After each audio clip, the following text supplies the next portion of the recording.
Hey, what's up, everyone, and welcome back to Cinematic Reviews presented by Quantum Podcast. As always, I will be your host, Chris, and this, of course, is the show about all things movies and TV. Well, we continue our Marvel marathon in preparation for Avengers Doomsday with another Disney Plus series, The Falcon and the Winter Soldier, the second show that Disney Plus released when that became a big app release as well. And it is the second project in phase 4. I believe the next week's episode will be a show as well. And then we'll finally jump back into the films with Black Widow at some point. But today, we're going to focus on the Falcon and the Winter Soldier. This continued the story with Anthony Mackie's Sam Wilson and, of course, Sebastian Stan's Bucky Barnes. Before we get into today's featured series, we're going to talk about one bit of news that came out that I thought was pretty interesting, and then a couple of reactions on Netflix that I binge watched this past week. So we're going to talk about that. And then, of course, we'll end things like we always do on the show with the rankings, with the popcorn scale, villain scale, and then, of course, that MCU ranking on where the Falcon and Winter Soldier falls with the rest of the MCU projects. A couple of reminders at the top of the episode before we get into everything. You can watch the show every week at youtube.com/the Cinematic Reviews. You can also listen to the audio version on your favorite podcast listening service. We are around the world, so wherever you can listen to podcasts, we are most likely on there, which is an awesome feeling that we can be listened around the world and heard by millions and millions of people. Also, check out these social media pages for the show on X, Instagram, Facebook, and TikTok. I post all the graphics from all the episodes, as well as other news and some fun trailers with the release of, hopefully, the Avengers Doomsday trailer. We'll post that on all the pages as well, so you can check that out. That'll be a big reaction as well on the show on whichever episode that comes close to the official release of the Avengers Doomsday trailer, which everyone is excited about. Also, check out the new website for the show, cinematic-reviews.com. This is where you can set up a profile. You can review movies like I do on the show with the glorious popcorn scale. You can look at everybody else's reviews that they've given. There's some trivia games on there and some more stuff coming along the way as well. So go ahead and check out the official website of Cinematic Reviews today. So with that, let's head over to news and reactions, and then we'll get into our featured series of the day, The Falcon and the Winter Soldier.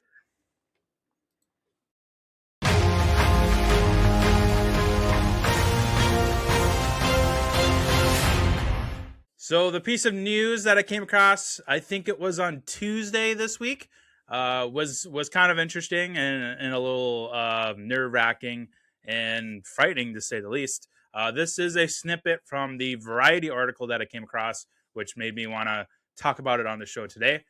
So the Dances with Wolves actor Nathan Chasing Horse has been sentenced to life in prison for sexually assaulting Indigenous women and girls. Accusers and their families told the judge that they continued to suffer from the trauma caused by Chasing Horse, and said that he exploited his position as a spiritual leader, causing them to struggle with their faith. He was alleged to have been the leader of a cult called the Circle. So what I found really fascinating was that this is kind of the same timing as that False Prophet documentary that hit Netflix a few weeks back about that cult leader, abusing and taking advantage of these women and girls as well in that region of the country. So I thought it was pretty interesting that now Dances with Wolves, which is a critically acclaimed film, one of its actors has now been found guilty of doing the same thing as many other cults, religious groups, whatever you want to call them, as well. So I thought this was interesting timing. So I want to at least bring it up as well. And because it's kind of movie related with Dances with Wolves, but very, very shocking to see this. The prayers and thoughts go out to the families, especially the women and girls that were directly impacted by Chasing Horse's decision to start this cult and assault these women and girls. So thoughts and prayers go out to their families, their friends, and of course the women and girls themselves. So this piece of crap is behind bars, so that is good to know. Onto a more brighter topic. We got a couple of reactions here, both from Netflix. We have Apex starring Charlize Theron and Taron Egerton, as well as Running Point, a Netflix series starring Kate Hudson. So we'll start with Apex here. This one just came out, I believe, last Friday. Very excited to watch this finally on the streaming service. To give you kind of a background of what's going on, a mountain climber who is played by Charlize Theron is haunted by a fatal decision in Norway to cause her to retreat to the Australian wilderness for isolation. Her journey turns into a desperate hunt when a deceptive loco targets her as his next ritualistic prey in the bush. So that tragic accident or that fatal decision to cause her to go from Norway to Australia, her, I want to say, boyfriend, fiance, Eric Bana, tragically died in a rock climbing accident when they were mountain climbing in Norway. This caused her to suffer immense grief over his death and made her retreat to the Australian wilderness to kind of just isolate herself, become one with nature, and just kind of be on her own for a while. This is where she stumbles across Taron Egerton's character, Ben. Charlize Theron plays Sasha, and she gets caught up in his really weird and creepy world that he has created for himself, where he is kidnapping people in the wilderness and carving them up and making them into beef jerky and eating them, because he feels that if you eat their liver, you will basically suck their life force and become stronger.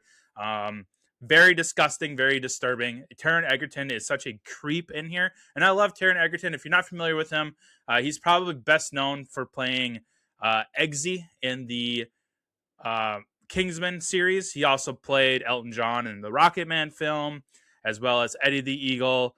He was on another Netflix film that my sister and I really enjoyed, Carry On, where he is one of the TSA agents that gets caught up in this plot to detonate a bomb or a virus or whatever it was on the plane.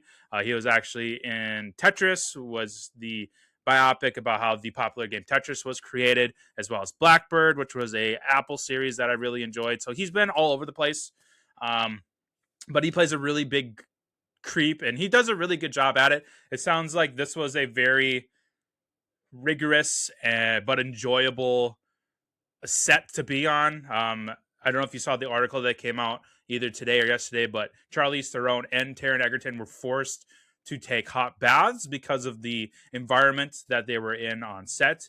But they also found this soothing nonetheless, so they kind of bonded over that.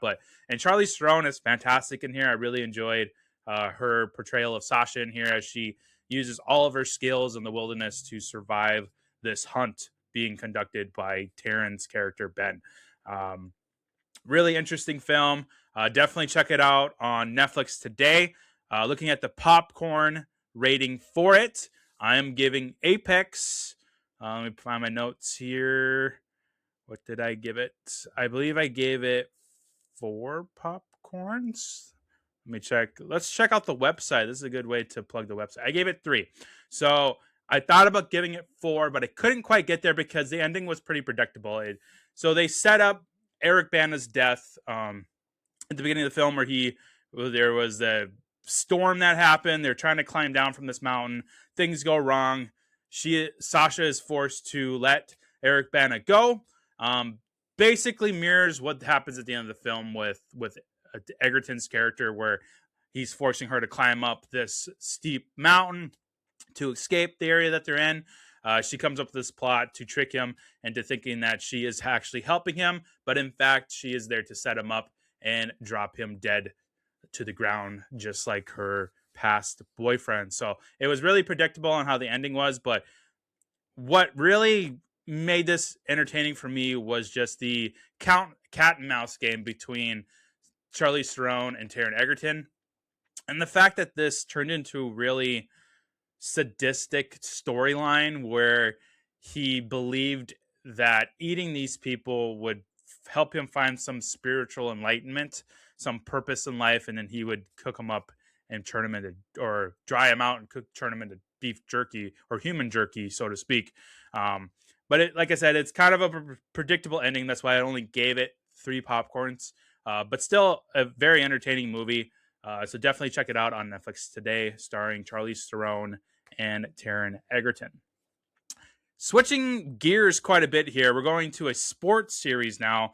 And this is a series that I've been kind of circling around on Netflix. And I finally just binge watched it the last week or so. There's 2 seasons out right now. Season 2 just dropped on Netflix a little bit ago. But since I had never seen it before, I just went straight to the beginning, watched both seasons all within like a week or so. This stars Kate Hudson, who plays Isa Gordon. She is part of the Gordon family that owns the LA Waves basketball team. She has been chosen by her brother Cam to take over as president after the passing of their father. Cam ends up having to go into rehab because of his drug addiction.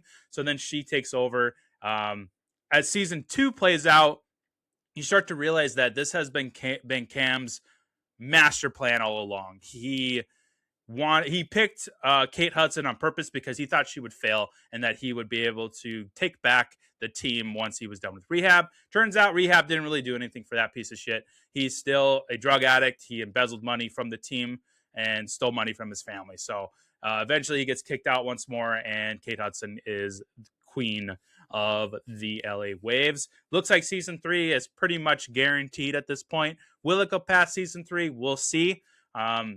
There's not a whole lot this show can do going forward. They've kind of told the story already. The way they ended season 2 makes me believe that we're going to get some big sibling rivalry in season 3 that could just wrap up the series altogether. This could be just a limited time run show for Netflix. But it's still an enjoyable one. If you're into basketball, if you're into sports, or if you're a huge Kate Hudson fan, I think you'll enjoy it. She's really good in here as Isa Gordon. She's got her brothers Ness, Sandy, and then their half brother Jackie. Brenda Song, who you're probably familiar with from your days on Disney Channel and some other projects. She plays Kate Hudson's best friend Allie, and kind of second the right-hand lady to her in the business. But it's still enjoyable. There's some really funny parts in here as far as jokes and things. It's more adult-oriented, but at the same time, it's kind of a family film. You know, it's about a family owning a team together and just kind of duking out their sibling rivalries with each other. But at the end of the day, they end up all loving each other, except for Cam. Sounds like Cam's kind of the outcast there, where he kind of screwed them all over. But like I said, if you're a basketball fan, if you're a sports fan in general, I think you'll enjoy this show. I had an enjoyable time with it. I'm giving both seasons, season 1 and 2, 3 popcorns. So we're having a 3 popcorn day so far on the show, but still enjoyable. You know, when I give a movie or a show 3 popcorns, that doesn't mean it's bad at all. It's just kind of in the middle there. It's good, not great, didn't blow your wigs off, but it's not bad. You know, this wasn't a terrible show. Like I said, I found it entertaining, found it enjoyable. I was able to binge it within a week or so. But yeah, check out Running Point today on Netflix. Season 3, I'm sure, is probably guaranteed to come out next year, I would assume, probably around this time. And we'll see where the show goes from there. So that's going to wrap it up for news and reactions today. Let's take a quick break, and then we'll get into our featured series, The Falcon and the Winter Soldier. This episode is brought to you by Dubby Energy. Still drinking energy that quits before you do? Stop crashing, stop shaking, and start performing.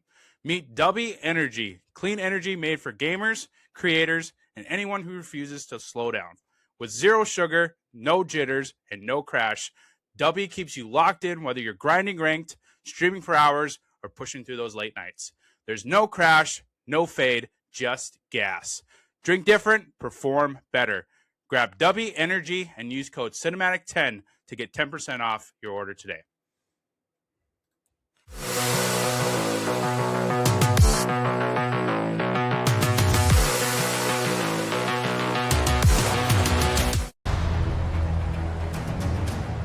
The world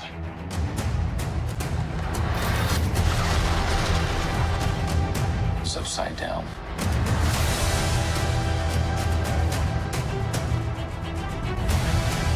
people need something to get behind.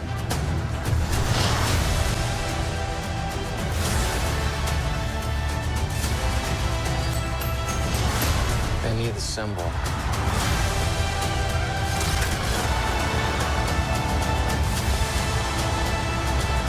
So what's our plan?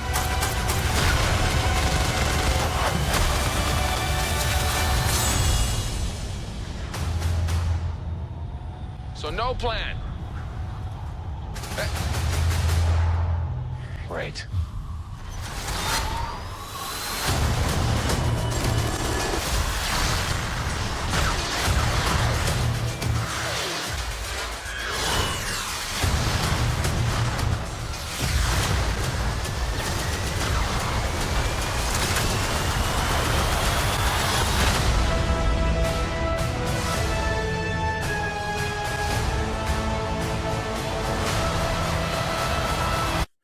So the Falcon and Winter Soldier, our second show on our Marvel Marathon, the second show from Marvel, period, to be released on Disney+. If you remember, Phase 4 was really out of control with the pandemic and the moving of dates, moving of projects. It got really out of order for the post-credit scenes and things like that. So Phase 4 was a huge mess when it came out. But going back and watching these so far, I know we're only 2 projects into Phase 4. I'm enjoying it. I'm actually looking forward to watching Loki, Black Widow, and even projects that I didn't really care for, like She-Hulk and Eternals. Like, I'm actually looking forward to watching those again and seeing how I feel about them all these years later. I haven't seen She-Hulk since it came out. I haven't seen Eternals since it came out. Loki, I haven't seen either since it came out. Falcon and Winter Soldier, I've seen a couple of times since it's been out, but not as much as shows like WandaVision or Miss Marvel or movies like Deadpool and Wolverine and Shang-Chi and Doctor Strange. Like, those ones I've watched multiple times since they've been out. But Falcon and Winter Soldier, this was a nice kind of like, let's see how I feel about it after all these years. And I enjoyed it. It's a good show. Again, the thing with these Marvel shows, it's got a finale problem. It just can't seem to stick the landing. You know, it starts out a little bit of slow, kind of giving you some backstory, some recap on where the characters are. And then in the middle is where it gets really good. You know, it's got a really good character interactions, storyline, villain, not so much in this one particularly. I'm not a huge fan of the villain in here, and we'll talk about her more in the villain scale later on in the show. But overall, it's a good show. And then again, the finale just kind of lackluster and just didn't really land the plane as well as it could have. So the release date, like I kind of mentioned already, the pandemic affected this project as well. The series was originally set to premiere in August 2020. Like WandaVision, production on this series shut down during the middle of filming in March due to the COVID lockdowns before the series could be completed. Filming was eventually cleared to resume in late July of that year, but the premiere date had to be pushed back to 2021 as the show could not be completed in time for a 2020 release. So if you remember, we pretty much didn't have any Hollywood in 2020. It wasn't until 2021 when we started to get Hollywood back up and running and releasing projects. Looking at the budget, it had about a $150 million budget, which equates to about $25 million per episode. There was 6 episodes, so that math checks out. Brief synopsis here. Let me pull it up here. Basically centering around Anthony Mackie, Sam Wilson, like I said, as he kind of deals with the absence of Captain America. If you remember, in the end of Endgame, Cap went back in time to be with Peggy Carter and live out his life. He is now an 80-year-old man, retired, which leaves the shield unwielded at the moment. So following the events of Avengers Endgame, Sam Wilson, a.k.a. Falcon, and Bucky Barnes, a.k.a. Winter Soldier, team up in a global adventure that tests their abilities and their patience, especially with one another. There's a really good kind of subplot in this where Anthony Mackie and Sebastian Stan are just butting heads the whole time on, Bucky is like, come on, Sam. Steve picked you for a reason. Can you not realize that you are supposed to be Captain America? And Sam is just not in agreement. He doesn't think that he's good enough to step into Steve's shoes. He doesn't think he deserves to be Captain America, but at the same time, he also thinks that the world won't accept him because he's a black man wielding the Cap shield. And that's something that Steve and Bucky didn't really think about. And Bucky even admits it at the end of the show. And that's a really good moment between the two characters where he's like, you're right, Sam. Steve and I didn't see how this would affect you from that point of view. And that was really cool to see Bucky's character really change from that moment on. He was this cold assassin, corrupted by Hydra, into now this really somewhat compassionate and realizing that there is a lot that he doesn't know about Sam and the rest of the world. And they really get to bond with each other throughout the series. And it's really cool. And I'm really curious to see if they team up again in Avengers Doomsday and Secret Wars to see this relationship build more between the two guys. Because after this show, they haven't interacted on screen. We got to see Bucky a little bit in Brave New World, but it was very, very brief. Bucky wasn't really a big part in that. They've kind of interacted a little bit in that movie, but they didn't really like team up, so to speak, like they do in this show. And I'm really excited to see them on screen again, hopefully in one of the two Avengers movies coming up. But that kind of gives you a little bit of synopsis there. So looking at the cast here real quick, and then we'll get into all the notes and categories of today. So Sam Wilson, aka Falcon, aka Captain America, played once again by Anthony Mackie. I really like Anthony Mackie as an actor. I think he's great as Sam Wilson. I think he's great as the Falcon. And I think he's great as Captain America. If you remember on the original Brave New World review, one of the first, well, it was actually the first video show of the podcast, I really like Anthony Mackie as Captain America. I thought he did great. I think he is great. And I'm very excited to see him again. I love the costuming in here. He wears the Falcon suit most of the movie. It's not until the final episode of the show where he gets his white and blue and with a little bit of red cap suit with the wings and the shield. It's really, really cool to see how he's been training all this time with the shield, and he can basically embody Captain America at the best of his ability. Yes, he's not going to be able to fit into Steve's shoes, but that's the whole point of passing the mantle on. Steve saw something in Sam that he didn't see in himself, and that he could be a great Captain America. And I think Steve was right. I think Sam Wilson is going to be and is a great Captain America. I really like him as this character. Bucky Barnes, aka Winter Soldier, played again by Sebastian Stan. I really like him in here too. You can tell he's still battling being corrupted by Hydra all those years as the Winter Soldier. He kind of befriends this elderly Japanese man, because when he was a Winter Soldier, he ended up killing the guy's son, which is really fucked up. But he ends up telling him at the end of the show and kind of severing ties. But that was a really nice relationship that they had going on throughout the show.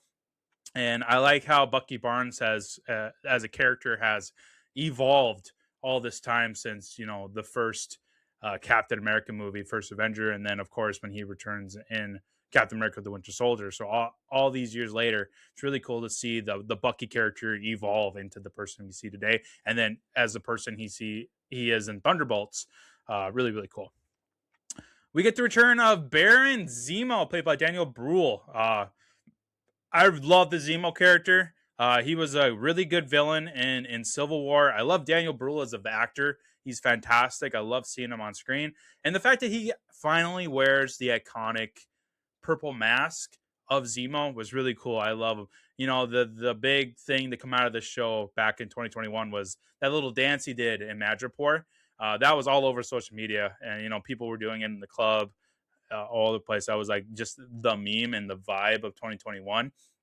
But Daniel Bruhl, I really, really like him in this universe, and I hope we get to see Zemo some more, because he is not dead. He just got taken into custody by the Wakandans, so maybe he could return in Doomsday or Secret Wars.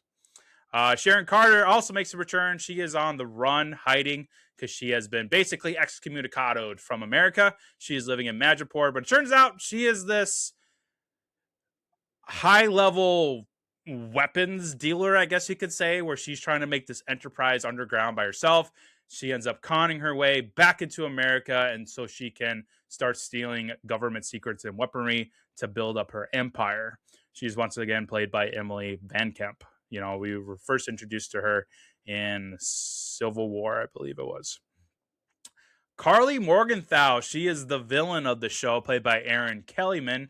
Kellyman is a actress that we started to see a lot in Disney shows after she started in here. She ended up hopping over to Star Wars in the Solo movie. She also, I think she was in Willow, I think, if I remember right. I can't remember for sure, but she ended up being for a hot second the Disney Plus actress at the time. She did a decent job as Carly Morgenthau. I don't think she was given enough to chew on. So definitely one of the lesser tier of the villains, but we'll get into that more later on in the rankings. We're introduced to John Walker, the newest and very limited time only Captain America in this show, played by Wyatt Russell, of course, the son of famous actor Kurt Russell. Don't like the John Walker character in here. Giant douchebag. And I know it's how it was written. We're supposed to hate John Walker. I don't mind Wyatt Russell as an actor. I think he's perfectly serviceable in here. He was actually up for Captain America, I think, at one point, if I read right in the research. But John Walker is a character you're supposed to hate, and I do hate him. I absolutely despise him. The entire show, I'm like, can somebody just whoop this guy's ass and send him home? Which eventually Sam and Bucky do. I think it's in episode 5, after John Walker kills the Flag Smasher dude in front of everybody in the world. We're going to talk about that scene for sure. And then lastly, I want to mention Torres, played by Danny Ramirez. He ends up becoming the new Falcon in A Brave New World. So we get to see him start his relationship here with Sam in the show. A couple of notes here before we get into the categories. I wanted to touch base on these. Black Captain America, Sam's speech at the end of the show. This was such a hot topic when this show came out, and there was a lot of controversy around about it. You know, woke Disney, woke Hollywood. You know, Disney really started this whole, and I think it's still kind of going on now. Not as much as it was during, probably between 2021 and 2024, maybe. I say before Deadpool and Wolverine came out, there was that 3-year stretch where Disney was just labeled woke Disney, and that's all they did. This was kind of the start of it with this speech. But there's parts of this speech that I really, really like. And watching it again, I enjoy this speech a lot more this time than I did when this show premiered. So I'll just run through this speech real quick, and then we'll kind of break it down for a few seconds here. So, Sam Wilson, I'm a black man carrying the stars and stripes. What don't I understand? Every time I pick this up, I know there are millions of people out there who are going to hate me for it, which is true. Even now, here, I feel it. The stares, the judgment, and there's nothing I can do to change it. Yet I'm still here. No super serum, no blonde hair, or blue eyes. The only power I have is that I believe we can do better. We can't demand that people step up if we don't meet them halfway. Look, you control the banks. Shit, you can move borders. You can knock down a forest with an email. You can feed 1 million people with a phone call. But the question is, who's in the room when you're making those decisions? Is it the people you're going to impact? Or is it just more people like you? I mean, this girl died, speaking of Carly, trying to stop you, and no one has stopped for 1 second to ask why. You've got to do better, Senator. You've got to step up, because if you don't, the next Carly will. And you don't want to see 2.0. People believed in her cause so much that they helped her defy the strongest government. Lost my place here real quick. Governments in the world. Why do you think that is? Look, you people have just as much power as an insane god or a misguided teenager. The question you have to ask yourself is, how are you going to use it? Basically putting the U.S. government, the world governments, on check is what Sam did in this speech. And I appreciate it. Today with all, and I don't want to get political on this show because that's not what this show is about. But since this is kind of a political topic here, This is really prevalent even today with all the governments going around the world, with all the power that they have. And Sam is basically like, hey, I'm not Steve Rogers. I purposely chose not to take the serum because I've seen what the serum does to people and I don't need it to be Captain America. You know, it's a really good moment for the Sam Wilson character. And after watching it again, I appreciate it more. And I get what he's saying because this is true. It's all true what he said in here. You know, they're going to look at him differently because of the color of his skin, because he's wielding the shield, because he doesn't have the super serum. They're always going to compare him to Steve Rogers, and he doesn't care. He's done trying to be Steve. He is just going to be Sam Wilson because Steve Rogers chose Sam Wilson to be Captain America. And I appreciate this speech a lot more. That's why I wanted to bring it up today. Because when I first read it, I was like, oh, this is just Disney trying to be woke.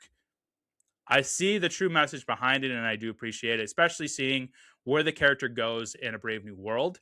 It really suits it because he is trying his best to be Captain America without the serum. And that was another thing, big topic that came up when this show came out.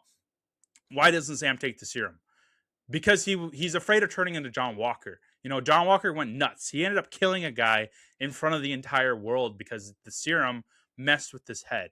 You know, he's seen what Bucky did as Winter Soldier. He's seen what the other assassins did in Siberia in the Winter Soldier or in Civil War. He doesn't want to become the worst version of what the serum could.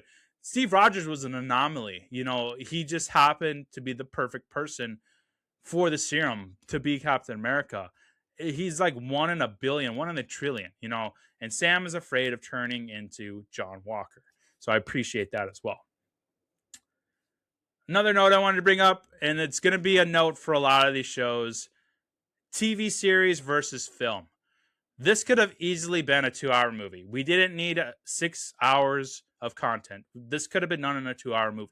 It's one of the knocks I have for this show is because they really stretch it out. They include stuff that we don't really need, and they could have just shrunk this up into a 2-hour movie and released it in theaters. We didn't need a week-to-week 6-episode show for this. And then One World, One People, the GRC, the Global Wow, I cannot say that. Basically, they're the council that is trying to bring the world back to where it was before the blip. You know, so the big subplot of the plot of this show is that these flag smashers led by Carly want the world to stay the way it was during the blip when half the people were gone. There were no borders between countries. Everybody just kind of lived in harmony with each other. There were housing for people that didn't have housing because those people were gone. Now that they've all blipped back, you have some random person or random people in your house. And what are you supposed to do? Kick them out? But the government is basically saying that. And Carly says, no, these people have been living here for 5 years. It's not their fault. They weren't expecting these people to come back from the blip. So what do we do? And that's the big struggle here where this group of people led by Carly want to go back to a world living in that 5-year blip. But then you have the GRC that's like, hey, everyone's back. We have to get back to reality. We need to flip it all back pre-Thanos snap. And it's just caused this big power struggle between that. And One World, One People is their saying of the flag smashers of, you know, we were all one people. There are no borders. There shouldn't be no borders. You know, we're all human. We're all living on this earth together. We need to find some way to live in harmony, live together equally. So wanted to bring that up because that is the main plot of the show. Iconic scenes. This was a little tough because there's actually quite a few scenes I like in here, but I try to limit it down to 5. The fight on the semi-trucks. That's pretty fun. This is where we get introduced to John Walker before he takes the serum. So he's in the new cap suit. Looks ridiculous. I don't like it. But the action is really fun in here with, you got Sam flying around on his Falcon wings. You got Bucky jumping from truck to truck, fighting all these flag smasher dudes. And then you have Battlestar, who is the sidekick to John Walker's Captain America.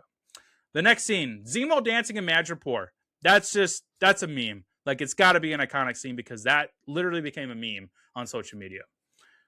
John Walker killing the Flag Smasher. This was a dark moment in the MCU. Like, we haven't really had anything like it, and I love it because Disney took a chance here by having a straight up murder live everyone. And then I get it. His right hand guy, Battlestar, got killed, but the serum messed with his mind. You know, it made him go insane. It made him more ferocious, more violent, and that's what Sam wants to avoid. And he literally takes this Cap shield and he beats the shit out of this guy and kills him in front of everybody, in front of billions of people. It was such a horrific scene, and that's how they ended the episode, which was great, with that shot of John Walker holding the shield with the blood dripping down. You're like, what have they done to Captain America? Like, it's such a heart-wrenching moment for those that love the Captain America character. Sam training to be Captain America. This was really awesome. Very short-lived, but it was great with the workout pads on the trees, and he's throwing the shield, you know, practicing his catching and throwing, bouncing it off of trees and stuff. He's running like crazy, you know, physically getting ready to become Captain America without the serum, and it's a really cool moment for the character. And then Sam saving the helicopter towards the end of the series in that final battle where he's flying around in a new Cap suit, throwing the shield, takes that guy out of the cockpit, and saves everybody in the helicopter. I think the most iconic scene, it's either going to be the Zemo dance in Madripoor, or it's going to be John Walker killing the Flag Smasher in front of everybody. If I had to pick one, I'd say probably the Zemo dance, because it literally became a meme on social media. But there can be definitely an argument made for John Walker killing a dude, because we never really had a scene like that in the MCU since. I forgot to do this category in the WandaVision episode, and I feel so bad about it. So we're going to do this thing right. We're going to do the let's fucking go moments of the Falcon and the Winter Soldier. First one up, Zemo puts on the comic accurate purple mask. Like, when he's got the mask in his hand and he puts it on top of that shipping container, it made me want to yell, let's fucking go. And it was so cool. Sam and Bucky fighting John Walker. Now, specifically, the moment where they break his fucking arm is the let's fucking go moment, because I remember watching that episode when it aired on Disney Plus, and when they had him pinned against the box and they're forcing, and Bucky's forcing the arm to break, you're like yelling at the TV, fucking break it, fucking break his arm. And I know we shouldn't be cheering for our heroes to break a dude's arm, but you hate the John Walker character so much that you are literally screaming at your TV, break his fucking arm. And I caught myself doing it on this rewatch for the podcast. Like, it's such a get fucking hype moment. Like, you're finally going to take the shield back from him, literally ripping it from his hand and breaking his fucking arms so he can't hold it again. It was a really intense moment. And then Sam arriving at the end in the new Captain America suit. When he smashes through that window and you see him hold the shield, it's like, let's fucking go, Sam. You are now Captain America. But I think the let's fucking go moment of the show is Sam and Bucky breaking John Walker's fucking arm. Like, that's the most ecstatic, and I feel really bad to say it, but most get hype moment in the show. Not a whole lot of quotes. I mean, I just read that whole speech Sam had as one of the quotes, but this one from Carly Morgenthau: I didn't mean to kill your friend. I don't want to hurt people that don't matter. That's got to be one of the coldest lines spoken by a villain in the MCU so far. Like, she literally did not care about Battlestar to where she feels bad about killing him because he didn't matter. Like, that's such a cold ass line to say. The Secret Service chief: I thought Captain America was on the moon. So that's a theory going around at the time in the MCU that Steve Rogers is living on the moon. Like, that's how they explained away Steve Rogers not being around. And then this one from Bucky Barnes: sorry, I was texting, and so all I heard was a black guy in stars and stripes. And of course, talking about Sam's big speech, which was literally the first few lines of the speech. So he was joking about how he didn't hear a single thing he said. Favorite quote's probably the one that Carly said: I didn't mean to kill your friend. I don't want to hurt people that don't matter. That's, like I said, one of the coldest lines, I think, spoken by a villain. The other one's probably that line in Thor Ragnarok when Um, what was it when Mark Ruffalo asked Loki, like, have you killed anybody lately? And that's when Tom Hiddleston goes, it varies from moment to moment. And you see the look of terror and disgust in Mark Ruffalo's eyes at that point. That's that right up there with that line. That's so cold. Fun facts about the series. For the first time in the MCU, Baron Zemo makes an appearance in full costume with the character's famous purple mask. His costume is modeled after the character's modern costume with a black trench coat. However, the trench coat in this series has white fur with black polka dots on the collar, which was featured on the shoulders of Zemo's original costume in the comics. So a little bit of a tweak there on the costume, but I really like his costuming in here. Probably one of my favorites for sure. Carly Morgenthau, played by Erin Kellyman, is a female version of the character Carl Morgenthau, the Flag Smasher, a supervillain fanatic dedicated to establishing a one world government by violently attacking the symbols of nationalism who first appeared in Captain America, Volume 1, Issue 312. In the comics, he leads an anti-nationalist terrorist organization called the Underground Liberated Totally Integrated Mobile Army to Unite Mankind, aka Ultimatum. So basically, they changed the sex of the villain in here, which they end up doing a lot in the MCU going forward, where they change the genders. You know, probably the most famous one right now would be Taskmaster. You know, mostly portrayed as a man, now a woman in the MCU. That one really pissed off a lot of people in that one. This one, not so much. I don't think Carl Morgenthau was like a really big, beloved villain. Now, all you super nerds who know more than me, comic book wise, come at me. But he just doesn't seem like that big of a character. So this didn't really bother me when they gender swapped this one. It doesn't really bother me when they gender swap a lot of these characters. I mean, the Taskmaster, sure, that one might have ticked me off a little bit, but I mean, at the end of the day, Disney's going to do whatever Disney wants. The plot line of the series was originally going to involve the Flag Smashers stealing a deadly engineered virus.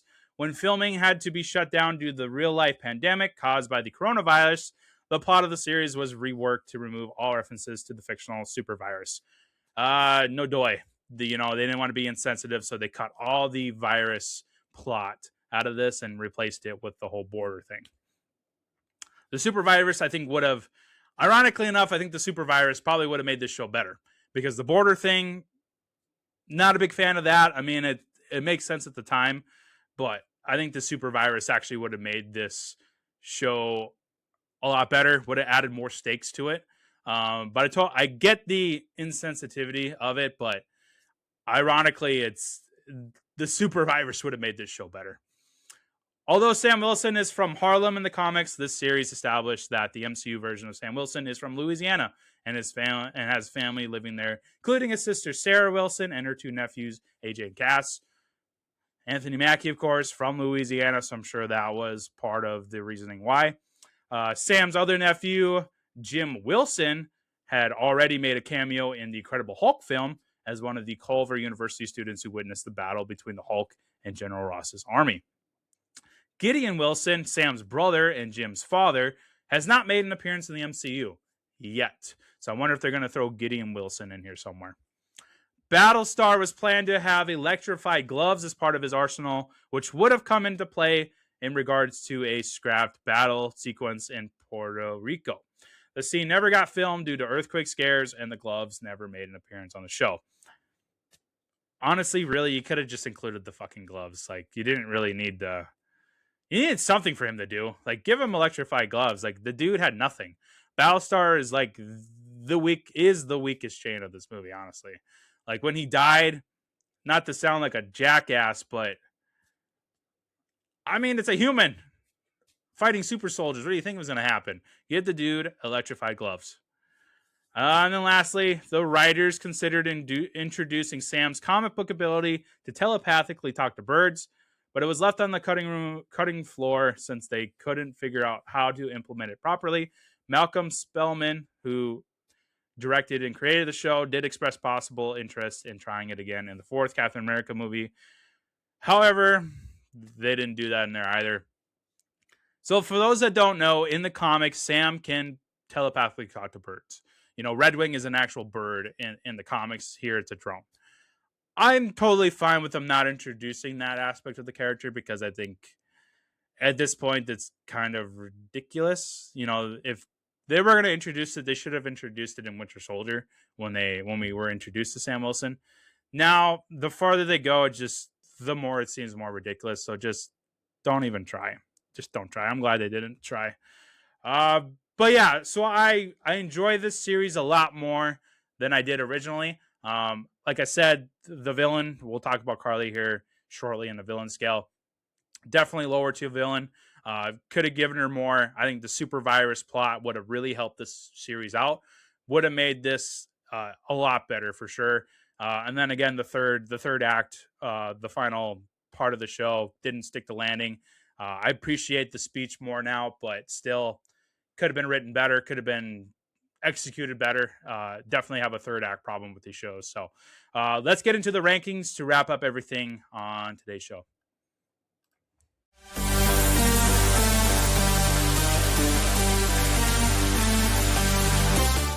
So first up, we've got the MCU ranking of the Falcon and the Winter Soldier, which is sitting at 43. So looking right above it at 42, Miss Marvel, 41, Ironheart, and 40, Black Panther, Wakanda Forever. Looking below it, 44, Agatha All Along, 45, Moon Knight, 46, She-Hulk, 47, The Incredible Hulk, 48, Thor, The Dark World, 49, Captain Marvel, and 50, Echo. So Falcon and Winter Soldier sitting there at 43. Like I said before, villain problem, plot problem, and the third act problem really tanked this to go down to 43rd on the list. I like Miss Marvel better. I like Ironheart better. I like Wakanda Forever a lot better. But it's still not all the way down there. There's a lot of other worse like projects like Eternals, the Marvels, Captain Marvel, Thor: The Dark World. Like there's some projects that are pretty bad on here. But the Falcon and Winter Soldier sitting at 43. The villain scale. As a reminder, this is where we rate the villain of the MCU project. We look at the costume, we look at the motivation, and we look at the performance by the actress / actor. So today, Carly Morgenthau, played by Erin Kellyman. I think she could have done the performance, probably could have been better, but that comes to the writing. I think they just kind of, with the rewrites, with the plot line, I think with the super virus, this would have been a better performance by her. So she's really suffering from the writing and all the changes they had to make because of the COVID virus. Costuming didn't really wow me. I mean, they've got the cool mask with the Flag Smasher logo on it, so that was cool, but nothing really spectacular with the costume. And then the motivation. I mean, I get the motivation. That's what keeps her at the rate that she is and doesn't lower her even more. I get it. She lived in a world for 5 years where there was no borders. Everyone was getting along. They were prospering. And then everybody comes back and it's just all chaos and people are trying to take it away. Their sanctuary, so to speak, is being taken away. So I get it. Turning into a villain to try to, because you think you're right and your vision is the right path for the future. So I get it. So that's why I'm giving it 2 Thanos heads, and the motivation is what really gets it to 2. I could have easily given this a 1 Thanos head, but with the motivation, it just slightly kicks it up to 2. So not the worst rating for the villain, Carly Morgenthau. And then lastly, but certainly not least, the popcorn rating of the Falcon and the Winter Soldier series. I'm giving it 3 popcorns. Similar to the MC ranking. Not a good way to end the series. The plot, like I keep saying, the super virus would have been a way better plot than the whole border crisis thing. And just the writing overall could have just been a whole lot better. So I'm giving it 3 popcorns. It's still really exciting. With the Sam and Bucky versus John Walker fight was great. Seeing Sam finally wield the shield in the Captain America costume was awesome. A lot of great action sequences, a lot of great interactions between Bucky and Sam as they try to, resolve their differences with each other. Bucky trying to make Sam realize that Steve chose him for a reason. And and that whole internal struggle that Sam goes through with becoming Captain America is great. But this is definitely a 3 popcorn series for sure. So that'll do it for today's Marvel episode. Next, we'll be doing Loki season 1 and 2. So we're just going to do, so with these series that have multiple seasons, we're just going to do them all together. So Loki will be the next one. Then we'll get into the movies with Black Widow, Shang-Chi, and Eternals. Then we'll get into Hawkeye show. And then we'll finally get to Spider-Man No Way Home, which I'm super, super excited about. So these shows, same thing with What If and I Am Groot. We're just going to combine them all. Daredevil Born Again, we're just going to combine them. We're actually going to combine Daredevil Born Again and the Punisher special in one episode. So once the Punisher episode premieres on May 12th, we're just going to do a big Daredevil Punisher episode and just check all those off for our marathon. It's going to be great. I'm excited. So that's kind of the future plans for the Marvel Marathon. We'll have the Michael Jackson movie review coming out this weekend as well, and then we'll get into some other.